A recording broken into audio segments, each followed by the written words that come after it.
I'm not going to sing the song, don't worry. And yes, tonight was missionary cosplay and you're all underdressed, so joke's on you. The real reason I'm dressed like this is because 10 years ago, this was my uniform. And this was my name tag. It says Elder Hale, you see that?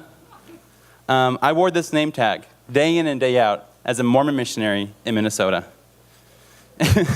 And I can't explain the pose, but that's me. So you know what it's like when a guy looking like me shows up at your door, right? It's the worst. It's the worst. You close your blinds abruptly and hope they don't notice, but hate to break it to you, we did notice. So you know what it's like on that end, but have you ever wondered what it's like for the guy ringing the doorbell?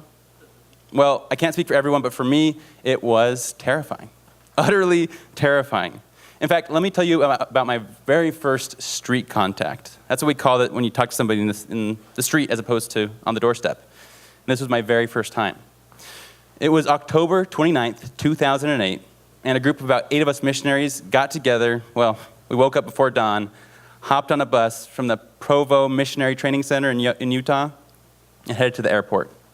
When we got to Minneapolis, I was groggy and disoriented. We met our mission president, the guy in charge, and he took us directly to the University of Minnesota campus to begin preaching the gospel to unsuspecting college students.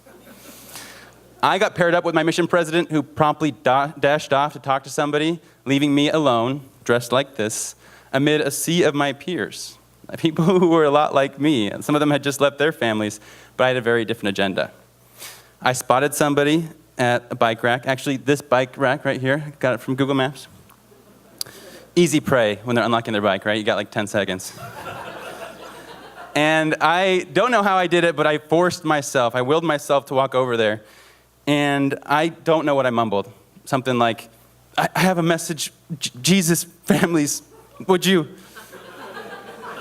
He paused what he was doing, I'll never forget this, slowly raised his head and said, it's because of people like you that I don't believe in Jesus anymore. He really said that. That was day one. And that is a fake smile. And it's okay to laugh, by the way, as I go on. I mean, it's a little pathetic, but it's also really funny. The better moment came a few weeks later. And by better, I mean a lot worse.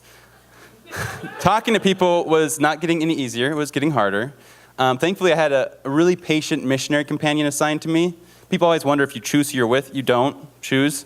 And most of my assignments were a nightmare, but I got lucky with this guy. His name was Elder Phillips, Jake. He's rocking on there in the center. With missionaries never look cool. That is our general rule. You cannot look cool as a missionary. Try as we might. Jake was very calm and monotone, and I called him up recently to ask how he remembered my first few weeks as a missionary. I remember you being very nervous. You would shake when you would talk to people sometimes. Yeah, you could just see your lips quivering. And, you could just see your hand shaking. Okay, we got it, Jake. Cool. We get it. I was struggling. And it was not the best time to have an existential crisis. But you might know that the thing about an existential crisis is they never come at a good time, do they? There was something about riding my bike down those blustery Minnesota roads. Doesn't that look miserable? Something about that triggered a memory from my freshman year philosophy class. It was a discussion about solipsism. Have you heard that word before? It's a weird word. It's basically this idea that you can't prove that anything outside your mind exists. Because all of life is seen through your eyes, through your reality. How do you know that anything else is real? Well, in my fragile state, that idea really took hold. I was out one night with Jake, and somebody offered to give us a ride to escape the sub-zero temperatures. And I remember getting in this car and looking at the driver and thinking, you are such a nice person. It's a shame you don't exist. I really thought that. And looking back, trying to make sense of it, I think what happened was I was so overwhelmed by what I was doing, by this missionary stuff, that my mind kind of short-circuited. I think that rather than accept this reality that was this, that was me doing this for 2 years, it was easier to accept that nothing was real. That was a better option for me. And I mean, that was just the place I was. So by now you've learned that I am a weirdo, right? and a total narcissist. I really thought that I was like all of it. And a lot's changed since then for me. I'm still a narcissist, by the way. I'm not quite as stalwart a believer as I was in my missionary days, and my new job is partly to blame. I'm a religion reporter. I get to talk to people about the good, the bad, and the messy when it comes to faith. And one of my favorite questions to ask is, when was your first existential crisis?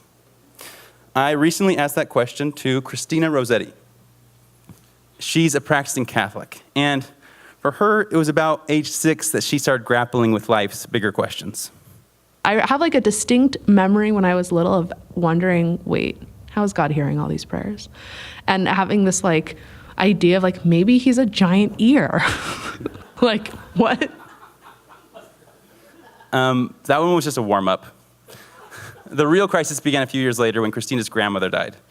For some reason, her family thought it would be a good idea to put their grandmother's ashes in a see-through glass urn on the mantle. And ever since Christina saw those ashes, she's had anxiety about death. It's still my biggest fear. It's a very specific vision of death that I like to call conscious annihilation. It's annihilation, but I'm conscious of it, and I'm the only one it happened to. And I know that doesn't make sense, but in my mind, it kind of does. I know I'm gone, and I know that no one else is. This is the tricky thing. So, Christina is a deeply believing Catholic, and Catholics have distinct views of the afterlife, and according to those, she should be good.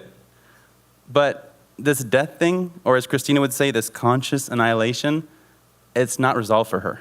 I don't have answers for the afterlife. It terrifies me, and Catholicism doesn't fix that at all. I can relate to that, and you probably can too. Rarely does this kind of existential anxiety just get fixed. For example, my self-absorbed freak out in Minnesota, I didn't get better in a day. It happened bit by bit. I remember making somebody laugh during that time, and it surprised me. Like, I hadn't done that in a while. And I realized, yeah, you can laugh about things. Like, you don't have to be so painfully serious all the time. And then I had the brilliant realization, you know, if this universe was really just my creation, why didn't I design a better universe for myself?